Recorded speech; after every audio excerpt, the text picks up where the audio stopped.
So the first thing I wanted to tell about Jason is really not necessarily work related or related to all the advocacy that he's done, but it's really been the team captain of our soccer team when he played with me. And there are a few times where he tried to go through players because, as everyone knows, Jason was a rugby player.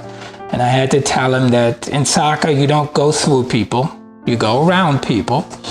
And so let that be the theme for my work or how I knew Jason. First off, he was the first ever peer support specialist to work on a state adolescent inpatient unit. So in 2008, we didn't even have things called peer support specialists. So he was it. He kind of wrote the book on working in an inpatient setting with youth. I definitely didn't know enough. I just kind of leaned on him and his Tom and Martha and Jamie. And from there, he just started, Jason was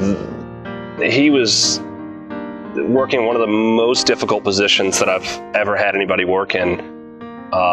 It's been tough to employ people to work with adolescents in an inpatient psychiatric setting. You really got to be made for it.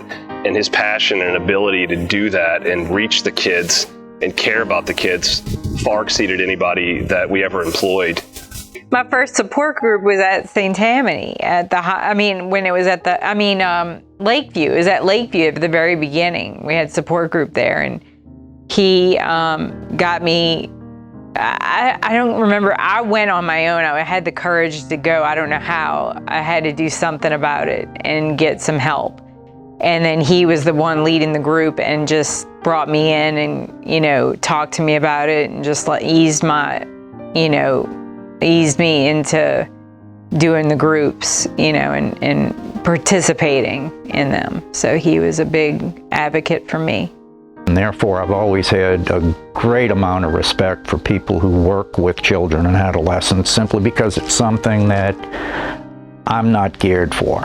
So when I see somebody who does it as well as Jason did, it is very easy for me to break out in great admiration for the dedication and the ability that people like Jason showed. With that, as things progressed here and as he got more comfortable in his position, he started wanting to do more.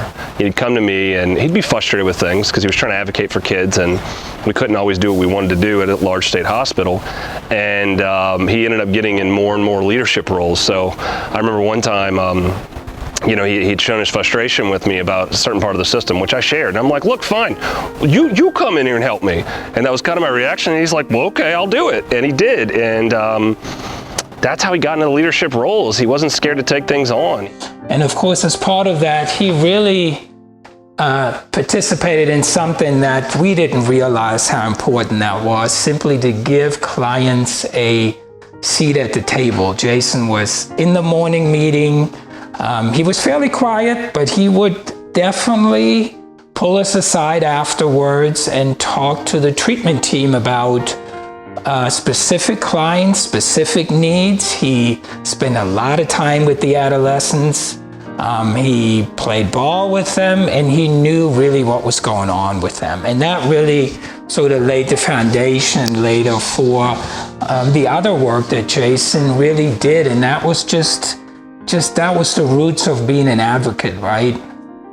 Jason was always invested heavily in his own recovery, which has to come first. As a peer support specialist, Jason was responsible, first of all, for himself so that he could then model recovery for the clients he was serving.